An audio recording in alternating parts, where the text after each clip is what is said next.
Selamat sore kawan pajak, jumpa lagi di podcast Opa Muda, obrolan pajak Mulyorjo dahsyat. Oke, kali ini kita akan bersama narasumber kita dengan Mas Didi dan saya dengan Yosi. Kami adalah penyuluh pajak di KPP Pratama Surabaya Mulyorjo. Oke, langsung saja ya Mas Didi sebagai narasumber pada sore hari ini. Jadi obrolan kita sore ini itu adalah mengenai Cortex. Di mana itu adalah salah satu aplikasi atau tema yang lagi hits akhir tahun ini ya, karena nanti akan diaplikasikan mulai masa pajak Januari 2025. Oke, langsung saja Mas Didi. Jadi Cortex itu apa sih sebenarnya? Oh ya, baik Mbak Yosi. Saya sapa dulu ya kawan pajak. Selamat sore. Jadi untuk Cortex ya, apa yang dimaksud Cortex apa itu Cortex adalah sistem administrasi perpajakan yang lebih mudah, handal dan terintegrasi. Cortex ini akan mengganti sistem administrasi perpajakan yang sudah berjalan sebelumnya, sehingga Cortex juga merupakan bagian dari reformasi perpajakan yang terus dilakukan oleh DJP. Jadi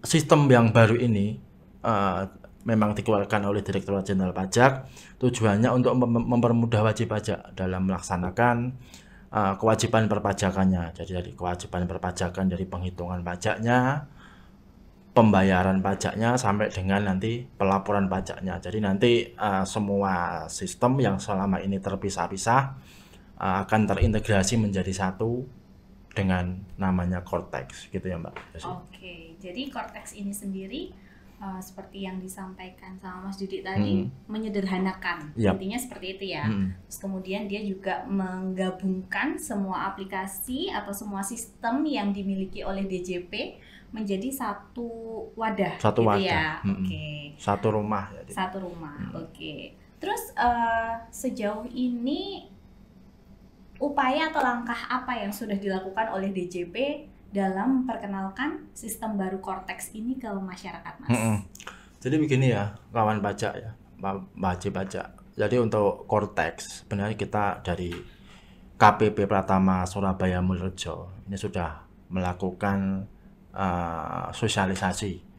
Yang pertama, sosialisasi kita lakukan dengan mengundang wajib pajak yang terpilih untuk datang ke KPP Pratama Surabaya Mulyorjo untuk tahap pertamanya. Ini dilakukan di bulan apa nih, Mas? Di bulan September 2024. Kita full dalam satu bulan itu empat kali ya Mbak Yos ya. 4 kali mengundang wajib pajak ya.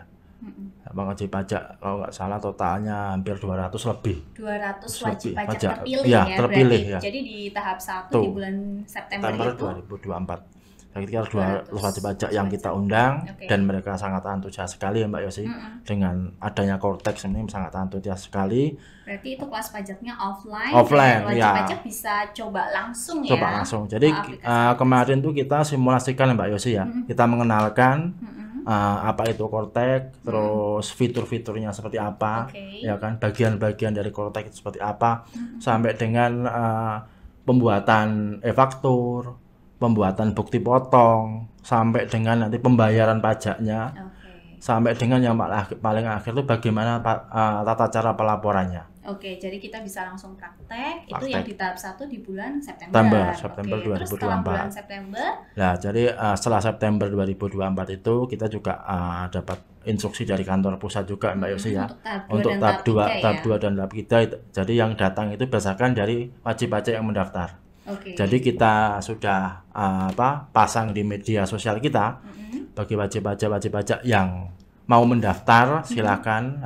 Biasanya kita kemarin itu hari Kamis, setiap hari Kamis kita mengadakan kelas pajak secara offline, khusus tentang Cortex. Jadi yang mendaftar kita langsung adakan kelas khusus untuk Cortex. Gitu, berarti ini offline juga ya? Offline ya, semuanya offline. Oleh KPP Mulyorjo itu selama ini tahap 2-nya itu dilakukan setiap hari Kamis. Ya kan? setiap hari Kamis wajib pajak bisa melakukan pendaftaran di link yang sudah disediakan, gitu kan? Ya. Jadi untuk yang tahap 2 ini wajib pajak yang mau belajar sendiri gitu ya. Maksudnya datang ke KPP untuk melakukan pendaftaran itu tadi ya. Sementara untuk yang tahap 3-nya dengan simulator ya. Jadi simulator ini kan program yang memang dibuat oleh Direktorat Jenderal Pajak, semacam prakteknya secara langsung ya, yang bisa dilakukan oleh mandiri wajib pajak. Jadi selama ini kan untuk tahap pertama dan tahap kedua itu kan kita mengadakan sosialisasinya kan offline dan wajib pajak datang ke KPP, kantor pajak karena kita cuma bisa jaringan internet aja. Jadi untuk jaringan khusus memang jaringan internal Direktorat Jenderal Pajak. Tapi Direktorat Jenderal Pajak ya kan di tahap ketiga ini juga mengeluarkan simulator Kortek. Di mana simulator Kortek ini wajib pajak bisa mencoba Mbak Yosi ya. Bisa mencoba Kortek ini tidak harus datang ke kantor pajak. Jadi bisa digunakan bisa diakses di manapun asal terhubung dengan internet gitu Mbak Yosi untuk simulator Kortek ini. Jadi bisa digunakan wajib pajak di kantor atau di rumah atau di tempat wajib pajak sendiri. Oke, berarti di tahap 3 itu DJP juga sudah memperkenalkan ya ke masyarakat melalui simulator Kortex namanya, di mana di simulator itu kita bisa lihat isi dalamnya Kortex yang nantinya akan kita gunakan di mulai masa pajak Januari 2025 itu ya. Oke. Jadi untuk para kawan pajak yang mau daftar kelas pajak bisa ya kan? Untuk linknya itu sudah tersedia di Instagram kita ya Mas. Kemudian untuk yang simulator Kortex ini sendiri yang di tahap 3, berarti tahap 2, tahap 3 ini kan bersamaan ya kita memperkenalkan Korteksnya. Nah untuk yang simulator Kortex sendiri itu kawan pajak bisa daftarnya melalui apa? Nah jadi untuk pendaftarannya itu melalui simulator Kortex melalui DJP online ya. Mbak Yosi ya. Jadi untuk loginnya kemudian pada tampilan muka di menu simulator Kortex di mana wajib pajak dapat melakukan pendaftaran pada menu tersebut. Jadi tetap untuk simulator Kortex menggunakan website DJP online. Kemudian untuk daftarnya menggunakan DJP online. Di situ nanti ada menu simulator Kortex dan silakan untuk mendaftar terlebih dahulu. Oke, jadi kawan pajak nih bisa dibuka akun DJP online-nya masing-masing gitu kan. Terus kemudian nanti ketika sudah login di situ ada menu simulator Kortex di mana wajib pajak atau kawan pajak bisa melakukan pendaftaran di menu tersebut. Nah, terus kemudian nanti kawan pajak itu akan dikasih apa nih Mas kalau pendaftaran?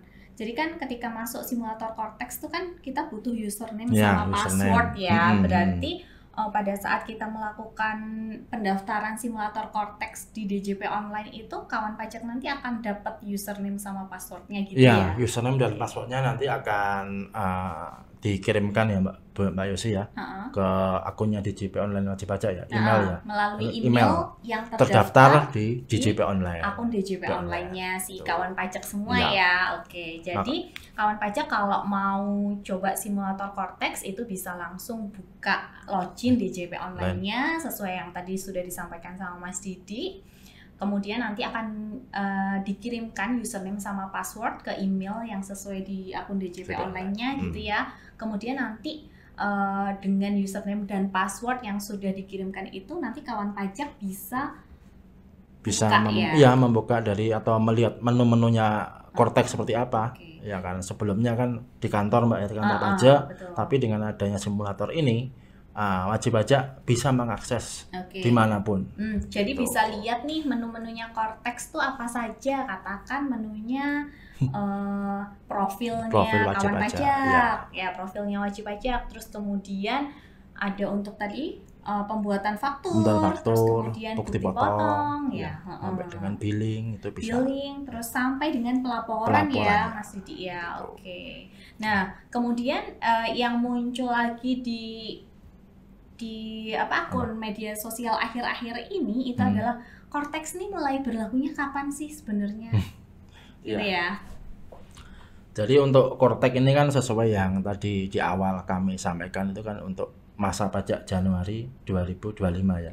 Berarti mulai pelaporan SPT PT masa pajak Januari Januari 2025. Oke, berarti nanti Cortex ini sendiri akan mulai digunakan ya? Ya, mulai masa pajak Januari 2025. Oke.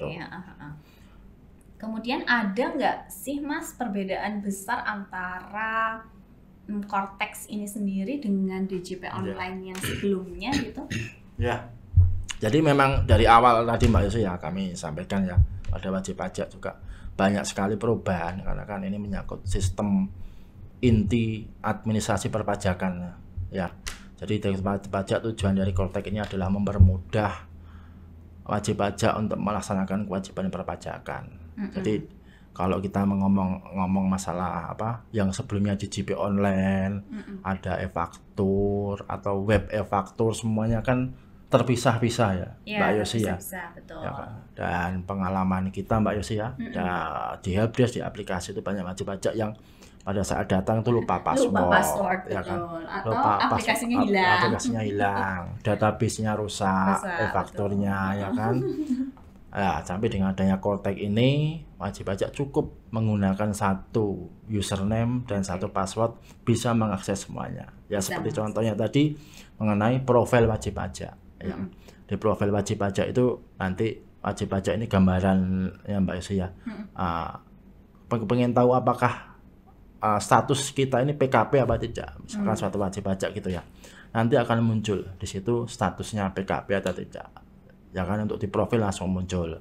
Terus yang kedua tentang KLU-nya, klasifikasi usahanya, kode klasifikasi usahanya seperti apa, jenis usahanya yang terdaftar pada database perpajakan.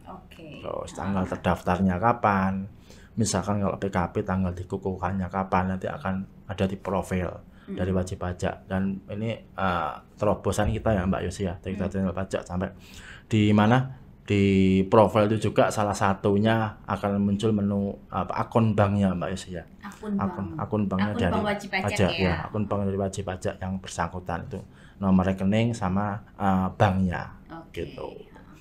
Salah satunya untuk keduanya mungkin tadi e-faktur ya. Kalau sebelumnya pakai pembuatan faktur menggunakan aplikasi e-faktur, sekarang dengan adanya Cortex ada menu e-faktur juga di situ. Dijadikan satu, terintegrasi begitu. Biar nggak terlalu banyak akun yang diingat-ingat sama kawan pajak semua nih ya Mas ya. Jadi kalau selama ini mungkin terlalu banyak akunnya sampai aduh saya lupa password nih Pak Bu gitu ya, kalau datang ke helpdesk, ke aplikasi itu dengan adanya Cortex ini bisa diminimalisir lupa akun dan lain sebagainya dan ya.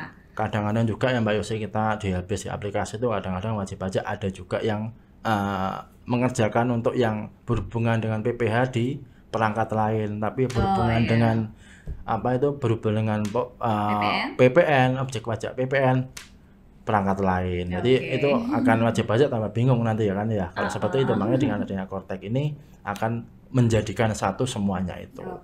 Terus kemudian kalau dari sisi keamanan user yang login nih Mas. Nah ini di Cortex ini akan lebih amankah daripada di DJP online? Karena kan kalau kita tahu kan Cortex ini yang bisa login, yang menjalankan kewajiban perpajakannya itu adalah si penanggung jawab atau orang yang ditunjuk gitu kan ya Mas ya. Berarti dari sisi keamanan user yang login pun akan lebih bisa ditelusuri ya sebenarnya ya. Jadi di Cortex ini ya wajib pajak ya. Jadi untuk menu hak akses nanti ini berbeda sekali dengan DJP online ya. Kalau di DJP online menu hak akses tuh semuanya bisa masuk dengan memasukkan NPWP, password ya kan, captcha. Sepanjang tahu ya. Sepanjang tahu bisa masuk. Tapi dengan adanya Cortex ini kewenangan dari si pengakses ini bisa dibatasi.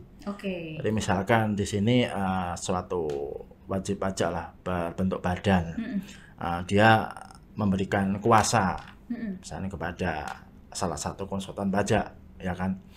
Pada saat dia memberikan kuasa itu juga tidak bisa langsung seperti di DJP online, dia akan mengaksesnya. Jadi si pemberi kuasa harus melakukan registrasi terlebih dahulu, mendaftarkan diri akun dari si konsultan pajak, terus kapan mulai berlakunya kuasa ini, sampai dengan kapan, dan sampai yang paling detail itu untuk mengenai jenis perpajakan atau objek pajak yang ditangani oleh si konsultan pajak tersebut. Berarti dengan Cortex ini nanti yang bisa akses adalah pegawai yang ditunjuk, ataukah kuasa yang ditunjuk, ataukah konsultan pajak yang ditunjuk, dan itu pun harus sesuai dengan role yang diberikan ya.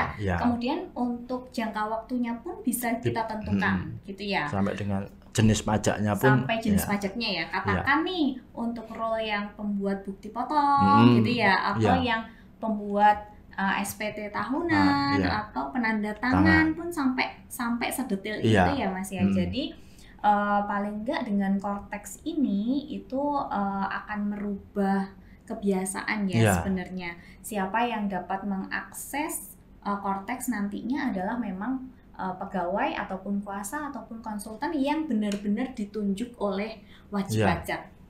Ini sangat berbeda dengan DJP online ya. Jadi dari segi keamanan pun akan lebih aman. Nggak ada lagi nih ceritanya, loh kok ada yang lapor SPT saya, siapa nih yang lapor ya kan? Kita kan di DJP online kadang kita masih temukan yang seperti itu ya. Jadi dari segi keamanan pun akan lebih aman menggunakan Cortex nantinya. Nah kemudian ada nggak sih Mas video ataupun biasanya kan ada buku manual ya, ataupun video tutorial mengenai Cortex yang sudah disediakan oleh DJP untuk kawan pajak nih? Ya sebenarnya sudah Mbak Yosi ya. Direktorat Jenderal Pajak dalam ini sudah menyediakan ya untuk video tutorialnya mengenai Cortex itu sampai dibagi menjadi per bagian-bagian ya. Dari bagaimana. Jadi DJP ini nggak pernah lelah ya. Terus-terusan sosialisasi sepanjang akhir tahun ini ya, mulai Agustus September itu kita sudah mulai running ya untuk pengenalan Cortex ini sendiri ke kawan pajak semua nih. Nah kemudian untuk video tutorial, kemudian buku manualnya pun sudah disediakan ya sama DJP untuk kawan pajak semua, dan itu bisa diakses di YouTube resminya Direktorat Jenderal Pajak ya. YouTube Ditjen Pajak itu mungkin dia ada sudah tersedia playlistnya ya Mas ya, terkait dengan Cortex, video tutorialnya, kemudian untuk buku manualnya bisa diakses di pajak.go.id. Terus kemudian KPP pun juga sudah menyediakan meja helpdesk ya, khusus untuk Cortex. Jadi kalau kawan pajak semua mau belajar setiap Kamis di KPP Mulyorejo itu kebetulan di setiap hari Kamis jam 9 sampai jam 12 gitu. Sampai dengan bulan Desember nanti. Kemudian untuk yang online kebetulan kami belum mengadakan di KPP Mulyorejo, tapi tidak menutup kemungkinan nanti di akhir bulan Desember mungkin ya, agar kawan pajak yang bisa ikut kelasnya lebih banyak lagi ya kan. Jadi nanti Cortex ketika dijalankan mulai masa pajak Januari 2025 itu kawan pajak semua udah siap. Tapi kalau dari sisi tampilan mungkin akan sedikit berbeda, tapi dalamnya sebenarnya sama ya dengan DJP online, kemudian dengan web faktur, dengan aplikasi e-faktur, karena sepanjang kita sudah melakukan sosialisasi ini menunya memang mirip-mirip, cuman tampilannya aja mungkin yang tampilannya tuh yang baru di sini gitu ya. Kalau kita lihat dari feedbacknya wajib pajak atau kawan pajak nih ya Mas ya, kalau sejauh ini kita lakukan sosialisasi. Ya memang dari segi tampilan sangat mempermudah sekali Mbak Yosi ya, para wajib pajak. Jadi sangat mempermudah sekali kewajiban perpajakan ya, gitu sangat mempermudah sekali bagaimana wajib pajak itu melaksanakan kewajiban perpajakannya. Menu-menunya itu sangat mempermudah kalau wajib pajak sudah bisa untuk saat ini loh ya. Kalau yang bisa mengakses simulator Cortex itu sangat mempermudah sekali. Jadi kalau yang sudah familiar, kawan pajak yang sudah familiar dengan penggunaan DJP online, kemudian penggunaan web faktur dan aplikasi faktur, itu udah nggak kaget lagi ya sebenarnya, karena hanya memindahkan kanalnya saja atau linknya saja ya. Dari yang sebelumnya ada beberapa aplikasi yang digunakan, kemudian dijadikan satu di Cortex ini sendiri. Oke, terima kasih Mas Didi atas informasinya mengenai Cortex di sore hari ini. Semoga podcast kali ini mengenai Cortex dapat membantu kawan pajak semua untuk pelaksanaan kewajiban perpajakannya mulai masa pajak Januari 2025 nantinya. Terima kasih atas perhatiannya. Terima kasih Mas Didi. Selamat sore. Sampai jumpa lagi di podcast Opa Muda episode berikutnya.